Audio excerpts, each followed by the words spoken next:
Bharat Ratna doctor Babasaheb आंबेडकरांच्या नावानं मराठा विद्यापीठाचा नामविस्तार करणं हा त्या विचारांचा वसा आणि वारसा नाही का? आणि म्हणून 21 तारखेपासून साहेब पुन्हा महाराष्ट्रभर फिरतोय. जेव्हा अडचणीत येतात, जेव्हा संभ्रम होतो, तेव्हा कुणी विपश्यना करतं, कुणी ध्यानधारणा करतं, कुणी रिट्रीटला जातं. एक ठरवलंय, 21 तारखेपासून पुन्हा महाराष्ट्रभर फिरतोय आत्मशोधासाठी.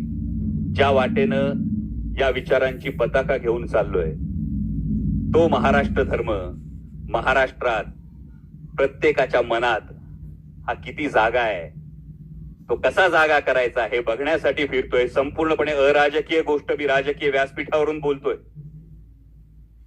पण महाराष्ट्र धर्म जागवणं ही गोष्ट कोणत्याही पक्षाच्या राजकारणाच्या सत्तेच्या या फार पलीकडे आहे. कारण ती उद्याच्या भवितव्यासाठी हा महाराष्ट्र धर्म जागवावा लागेल. आणि त्यासाठी 21 तारखेपासून महाराष्ट्रभर फिरतोय. जे येतील त्यांच्या सोबत, जे येणार नाहीत त्यांच्या शिवाय, आणि जे आडवे येतील त्यांच्या छाताडावर पाय देऊन महाराष्ट्र धर्माची पताका फडकणारच, एवढा तुम्हाला सगळ्यांना शब्द देतो आणि थांबतो. धन्यवाद. जय Shivray. Press the bell icon on the YouTube app and never miss another update.